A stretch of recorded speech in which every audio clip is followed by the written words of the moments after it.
okay now? In today's video, we're going to be looking at the brakes and front suspension on our Austin Healey 104 project car, once I've caught the dog.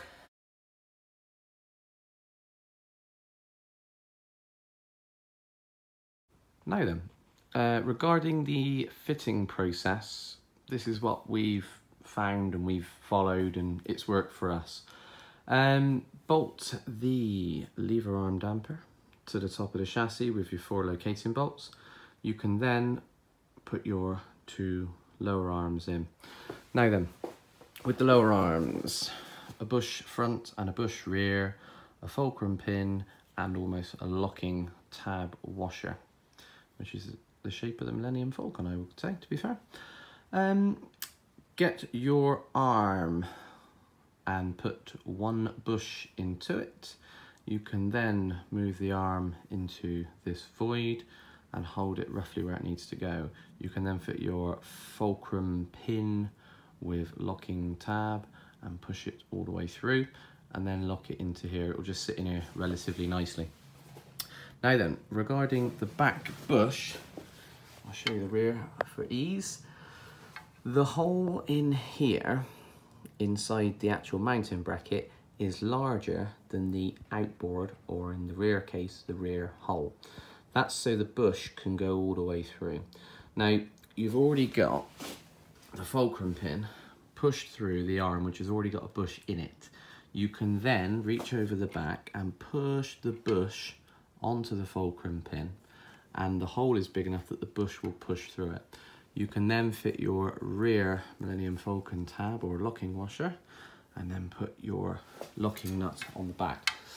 You can then just tighten the nuts on just finger tight for now. You haven't got to pull the bushes in because you want a little bit of movement from a point of view of fitting the kingpin and fulcrum pin.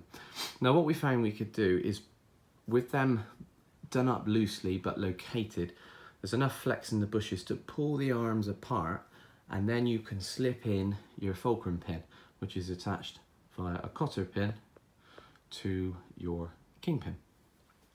So when you've got that located into your arms, you can then tighten up your 2 nylocks.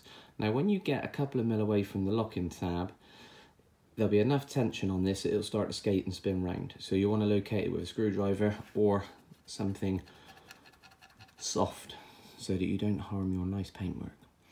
You can then tighten the 2 lower arms up, and at that point before you would have started your screw bushes.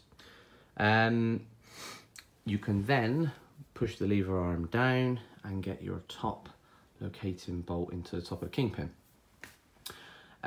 Screw bushes, tighten them all the way in and then back them off 2 flats. You can then tighten up your cotter pins, which will lock your screw bush into your arm, but because you've backed it off 2 flats, that will give you enough movement that when the suspension goes up and down, it'll allow the thread to move and give you the suspension travel you need. Now, once you've got the 2 arms, fulcrum pin, cotter pin, kingpin, and the lever arm in place, you'll imagine this whole section without the spring. Now, to fit the spring, the safest way that we've found is to get some long studding.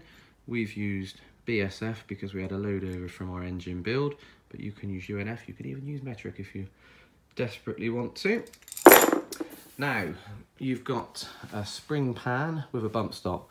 Please don't forget to put a bump stop on, guys, because you'll have to take the whole thing apart to redo it.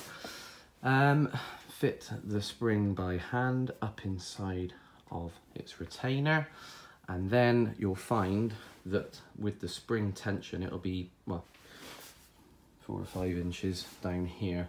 So these are the retainer bolts, but these won't be here because you put your longer studding, 2 at the front, 2 at the rear, down, put your spring pan in, and again, don't forget your anti-roll bar bracket. I've done it once.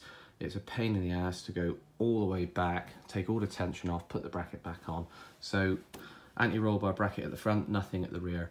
You can then evenly and uniformly jack that spring pan up, pulling tension onto that spring until it all meets. and when you tighten it all up you can remove them one at a time and it won't move, and then you can put your retainer bolts and either your nylocks or your washers and spring washers underneath. The whole assembly is then under tension and is fitted.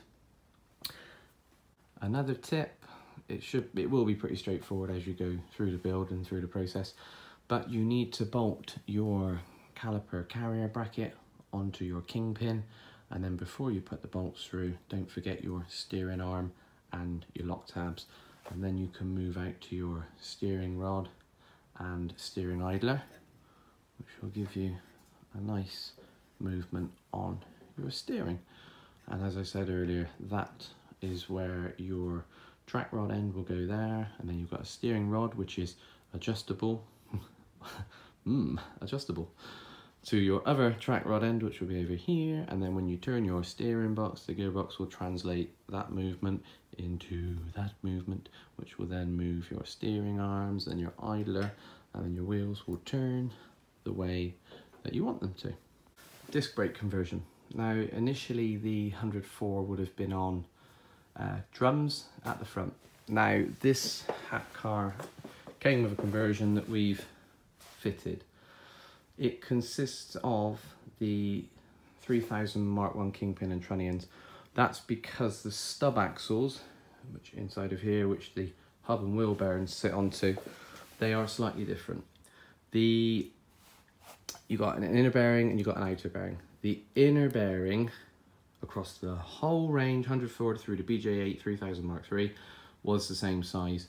The outer bearing, the outer part of the stub axle on the 104 BM1 was a lot smaller, and then they went bigger for the 106 all the way through to the end, and then with the BJ8, for some odd reason, they went back to the thinner diameter inside of here. So obviously the kingpin and trunnions will fit onto your lever arms and your lower arms, and then you will need the plates in behind, which are the caliper carrier plates, if you will, which bolt onto the kingpin. That will then mount your caliper with a special double-ended bolt. One end will go through the caliper and screw into the caliper carrier bracket. The other part of thread that's sticking out takes the bracket that holds the flexi line. You've got a hard line that will come through, up, around and into your caliper. Then the other side takes the flexi line, which will come up, round and onto your chassis. And then your caliper will bolt up and it will obviously clear your disc.